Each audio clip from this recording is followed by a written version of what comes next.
today I want to talk about payroll percentage. Everyone has the question, how does it work? How does it negatively affect me? What positively affects my payroll percentage? So I'm going to try to answer as many of these questions as I can today. I just want to go over for explanation purposes is when your payroll percent goes up, that is a bad thing. And when your payroll percentage goes down, that is a good thing. Okay, so remember that for later. Now, your payroll percentage is essentially what you are bringing in versus what we are paying you back out, converted into a percentage. Companies issue raises every year, or they'll do a smaller amount maybe every 6 months, or sometimes they don't have a scheduled raise system. So I've developed a raise system where you can essentially get a raise every 4 weeks. Now, I've had plenty of people to prove that it is more than possible to get regular raises on this system, but you have to know what you're looking for. You have to know what to be careful with and what to pay attention to. So that's what we're going to try to go over today. You hit 33% or below. The first time you are going to be considered eligible or locked in. This means that you were within the range of a raise and one more paycheck needs to be seen to make sure that it's consistent and not just a one-time thing. So when that's proven 2 pay periods in a row, you get a $1 raise instantly. First, let's go over some things that are going to negatively impact your payroll percentage. Not all of this is controllable. Payroll percentage is about balance. You're going to constantly be flowing up and be flowing down, and as long as there's a balance of that, your payroll percentage shouldn't get too out of control. Things that can negatively affect your payroll percentage. The first thing is going to be overtime, and eliminate overtime first. Another thing that will temporarily raise your percentage is when you close. Unfortunately, we have to have closers. We have to have people that are responsible for closing the salon every night.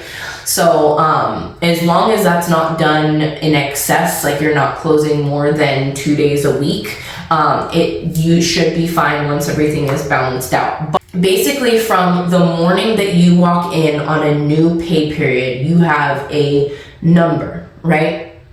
And this number is constantly fluctuating throughout the day. Say you had a Chihuahua and it took you 30 minutes and it got nail grinding and flea topical and all of these extra add-ons. That's going to be something that's going to immediately shoot your payroll percentage down, which is a good thing. Something that's going to shoot your payroll percentage up. Use a sign-on bonus of any sort.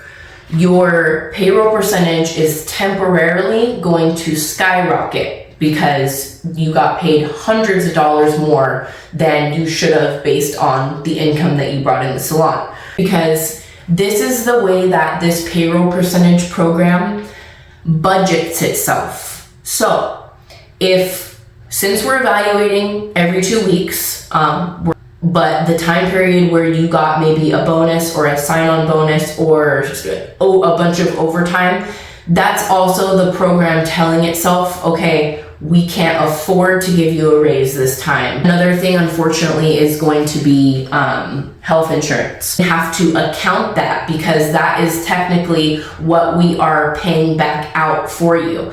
So, if you're plateauing for a long period of time and it's because you added health insurance, well, that's a huge cost on the company that we are paying towards your benefit.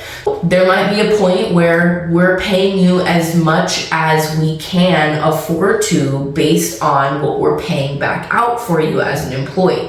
So something that can affect it positively too, if you're at that plateau, would be our price increase. So price increase is every other year. And so that is automatically going to lower, which is good, your payroll percentage. Adding add-ons to your services would help a lot. That is the best way to help everyone get regular raises without necessarily increasing their dog count. So that's another thing that you can do too. If you are ready to move on to adding another dog onto your day, that is going to lower, which is great, your payroll percentage. Unless, of course, because you're doing that extra dog, if you're now staying for 10 hours and accumulating overtime, it's probably not going to help you. But if you're really ready to add another dog on where, you're spending an extra hour and a half at the salon doing this extra dog, that's a good thing. Being slow is not going to affect payroll percentage because payroll percentage is a cool system because it doesn't allow you to make mistakes. So let's say you came in and you only had 3 dogs to do, right? You're like, shoot, my payroll percentage is going to get messed up. Not at all. Unless you still work an 8-hour shift, yes, that's going to tear your payroll percentage apart. However, if you have 3 dogs that day because we're slow and you leave in 3.5, 4 hours, 5 hours maybe, your payroll percentage is going to be great for that day. So it doesn't matter how slow we are, it matters how you're time managing what the day that you have, whatever the case may be. If you're ever concerned about your payroll percentage, if you're ever like, I don't know what I'm doing, please consult me during meetings if you're frustrated because, okay, well, let me take a look at it first. The first thing I look at is overtime. I'll look at add-ons. I'll look at the times that your time clocks and just kind of get an overall scope of what's going on. And typically I can figure it out in a few minutes, but sometimes it's going to take you to realize what is going on with it. So once you get the system down and I show you that you executed a certain percentage, you're going to be like, oh, I got it. And you're going to know how to do it every single time. So like I said, I will work with you on these things. It doesn't have to be something scary. And like I said, I've had so many people prove to me that they can get regular raises by just following this system. So if there's anything else that you can think of that you would like me to add to this video, please let me know. All right, thanks guys. All right, so let's recap a little bit. These are things that are going to raise, which is bad, your payroll percentage. But I don't want you to look at these things like they're bad things. Sometimes the holidays come and we get some overtime. If you're sick, you got to get sick pay. Some of us look at benefits as more important or ends up saving us more money, so it's not necessarily a bad thing that we didn't get a raise, but we are getting benefits. And bonuses, you might be okay with the fact that you're not getting a raise this time because you just got a bonus. So these things don't need to be looked at as a bad thing. As long as things are in balance and there's not too much of one thing, you should be safe.